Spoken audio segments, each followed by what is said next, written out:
Foam rolling can help many issues, but if done incorrectly, it can do more harm than good. That's right. In today's episode, we're going to take a trip down memory lane and we're going to show you ways you should use a foam roller and ways you should not. Specifically on your back. And make sure to stay tuned because after that, we're going to talk about world renowned fascia expert Robert Schleip and how he actually suggests using a foam roller on your back. Yeah, and he is world renowned. Excellent, excellent guest. Now we go down memory lane. Woo, woo.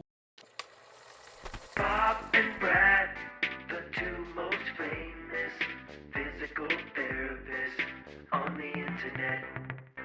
Today we're going to talk about, I want to show the foam rolling that you want to try if you have back pain and the one you don't want to do. The first one that you don't want to do, let's start with that. You don't want to foam roll right over your low back. The reason for that is, Brad, can you hold this? Yep. So if I take a spine here and here's the low back, you just put it across like that. Yeah, like this. You're really jamming. There's a lot of little joints there. You're jamming them all together. And that's not going to feel comfortable. It's just not going to be good for the back either. It's a little aggressive because when you go up to your mid back, you also have the rib cage supporting the spine, which makes a big difference. And also the rib cage. I mean, when we go up to the mid back, which we're going to say you can go ahead and do, we don't want the low back. You can do the mid back, is because a lot of people start getting rounded out here. Yes. So we're trying to stretch that out and get back into the right position. So why don't we start off with that one first, Brad? Let's do the mid back one. All right. You're going to go that angle. I'm going to go this angle. Sure. I'll start from this side here. Great one to do. It's probably one of the best foam rolling exercises you can do is the mid back. Just get it in place. And I did this morning. I'll do it again right now. Oh, this very simple to do. You see, I lift my butt up and I'm using my legs to, roll me back and forth. Very simple to do. Brad, you tend to go a little bit further up on the neck, I think, than I do. It feels good up there, Bob. Yeah. I just really like going, and if my mic set wasn't in the way, I'd go even a little bit further. But, my God, I just looked up and Sam was looking at me with the hat on. And scared me. Yeah, that kind of skeleton. Anyways, but she's taking a look at him. All right, next one, Brad. Let's keep it rolling here. Now, if you want to do one for the mid or the low back, this is one I just did, Brad. I tweaked my back a couple of weeks ago. Sure. And this felt so good. I thought, we got to show this. So I think I'm hitting the quadratus lumborum. And what you're doing is you're not going directly on the spine. You're going onto the side. Yep. So did you try this one or not? Well, yeah, actually, because I'm a little more sensitive in my mid back because my spondylolisthesis. But if I control my weight bearing through my arm here and my leg here. Yeah, see, so the pelvis, we're going off the pelvis. We're not, let me show you here. Show the spine. So I'm like this. See, I'm not on the pelvis itself. I'm off the pelvis. I'm catching right into this area here. Yeah. Probably catching the quadratus lumborum, wouldn't you say? Yeah, which happens to be a pretty big muscle that controls that low back. And look what Brad's doing. He's a little bit off, not right onto the side. You're a little bit like 3/4 angle, aren't you? Wouldn't you say, Brad? Yeah. I'd give the pelvis about a 45, 50 degree angle, 51 degrees. Kind of 45 degrees this way. And you roll, I roll, I don't know about you, Brad, right off the pelvis. And that feels really good. What you're going to do at home is do what feels good. You'll know. You'll know, because right now I can feel when I get that muscle, it just feels like one of those hurt so good pains. That's exactly what it should be. It should not be hurt. It should be hurt so good. Yeah, it's like, oh, that feels good when you're done. All right, next one, Brad. Now we're going to go ahead. This one is a little not as direct, but your hip flexor muscles come up and attach into your pelvis. And if they're tight, which often they are, and a lot of people who sit a lot, they pull the pelvis over like this and they affect the back. So it's going to do this type of thing here. Here's the pelvis. The hip flexor, a tight hip flexor is going to pull it over like that. It's going to kind of put pressure on the back there. So does that make sense to you, Brad? You look confused.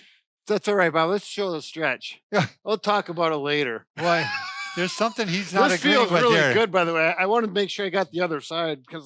All right, now let's go to this. Okay, the hip flexor, you do one at a time, the way I do it. Otherwise, you get the package, and you don't want to get the package, right, Brad? So I'm just glad I got one. Okay, here we go.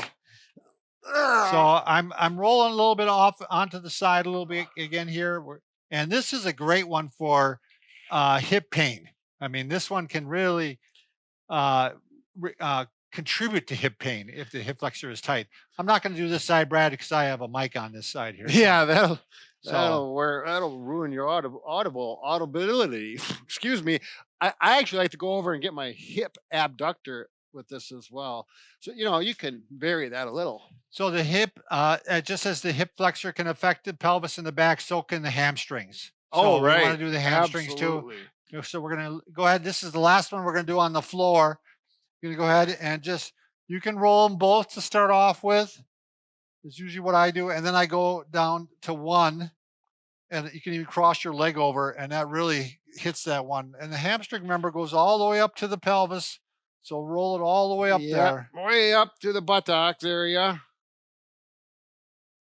One thing, I'm not going to reveal this right now, Brad. I got a different stretching, some advanced stretching to do for the hamstring. Oh, you do? And You're going to hold out on us. I'm going to hold out. It's going to be a future video. That's why you got to subscribe to us. Oh, yes. All right, last one, Brad. We're trying to keep things moving here. I'm sorry, Bob. I just am enjoying this. This is one Brad probably wouldn't do because you have spondylolisthesis, or however you say it, or Say it your way. Spondylolisthesis.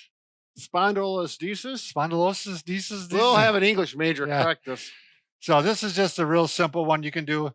If you want to get into the low back without putting too much stress on it, you can actually get it right around the pelvis here and lean back like this. Yeah. And it gives a little overpressure to the back. It's gentle, Yeah. but you're stretching into extension. It's a nice one to do. Yeah. If you've got spondylolisthesis or stenosis, and you do this and it just hurts, Right. and you may not know you have it, but if you do this and it hurts, just don't do it. Skip that one. Yeah, if you're older than 55, in all seriousness, Right. and if you do this one and it hurts, there's a chance you might have spinal Right. stenosis or spondylolisthesis. All right, a nice detail to know about foam rollers if you're going to purchase one. There's going to be the density question, and then it refers to how soft or how firm the roller is. Look at this one. It can squish really easy. This one's not near so much. And then the black one is actually the hardest one. That one's in the middle. So there's 4 different densities for most manufacturers. If you're in doubt, probably the blue one, the mid one. The black one's pretty aggressive. Now we're going to talk about rolling on the wall. Yes, this is what Robert Schleip recommends. So what you do is just place it against the wall, and then you're going to essentially kind of do little squats, and it's going to go up and down your back. The advantage of this is gravity is not pulling you down, so there's not nearly as much pressure, and yet you're still working the fascia a lot.